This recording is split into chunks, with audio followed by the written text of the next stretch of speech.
சித்தம் இல்ல. ஆண்டவர் உங்களை உண்டாக்கின தேவன் நீங்க சந்தோஷமா இருப்பதையே அவர் விரும்புகிறார். ஆனால் இந்த பூமியில ஒண்ணு உண்டு, தீமை செய்யும்படியாய் திருடன் திருடவும் கொல்லவும் அழிக்கவும் வருகிறாரே என்று வேறு ஒன்றுக்கும் வரா. ஆகவே இந்த பூமியில திருடன் ஒருத்தர் இருக்கா.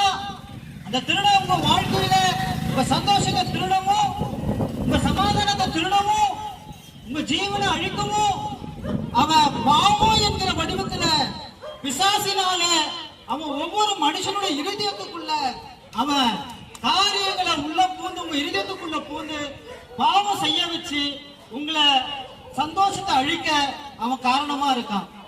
ஆகவே கடவுள் உங்களை நேசிக்கிறார். உங்களை உண்டாக்கின தேவன் உங்களை அதிகமா நேசிக்கிறார். உங்களை காப்பாற்றும்படியாய் அவர் மனுஷனாய் இந்த பூமிக்கு இயேசுவாக அவர் வந்தார். பாவத்தின் சம்பளம் மரணம்.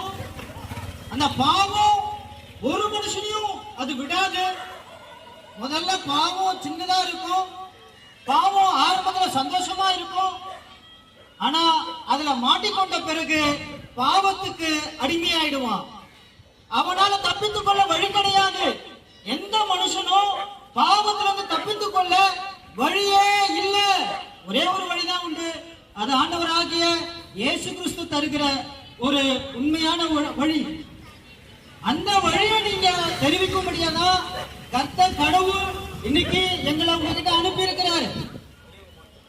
ஆகவே நீங்க இயேசு கிட்ட வரும்பொழுது நீங்க இழந்து போன சந்தோஷம், நீங்க இழந்து போன சமாதானம், அத நீங்க இலவசமா பெற்றுக்கொள்ள முடியும்.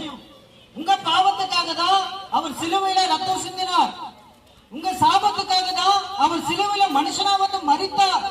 ஆனாலும் அவர் தேவனாய் இருக்கிறபடினாலே, அவர் மூன்றாம் நாளில உயிரோடு எழும்ப அவர் வல்லவராய் இருக்கிறபடினாலே அவர் உயிரோடு எழுந்து பரலோகத்துக்கு போயிருக்கிறார். உங்களையும் என்னையும் ஒரு நாள் இந்த பூமியில நாம மரிக்கும் பொழுது நாம பயப்பட தேவையில்லை.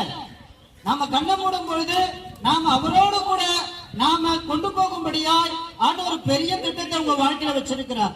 ஆகவே இயேசு கிறிஸ்துவை நீங்க ஏற்றுக்கொள்ளும் பொழுது, இலவசமாய் அவர் தருகிற இந்த அன்பை நீங்க ஏற்றுக்கொள்ளும் பொழுது உங்களுக்கு நித்தியமான ஒரு சந்தோஷமும் நித்தியமான சமாதானமும் இலவசமான ஒரு விடுதலையும் இந்த வாழ்க்கையில பரிபூர்ண ஒரு சந்தோஷத்தையும் நீங்க எளிதில் பெற்றுக்கொள்ள முடியும்.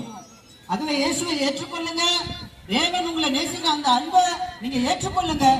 இந்த அன்பை நீங்க இன்னும் அதிகமா தெரிஞ்சுக்கணும்னா நீங்க இங்க இருக்கிற கர்மேல் ஜெப வீடு நம்பர்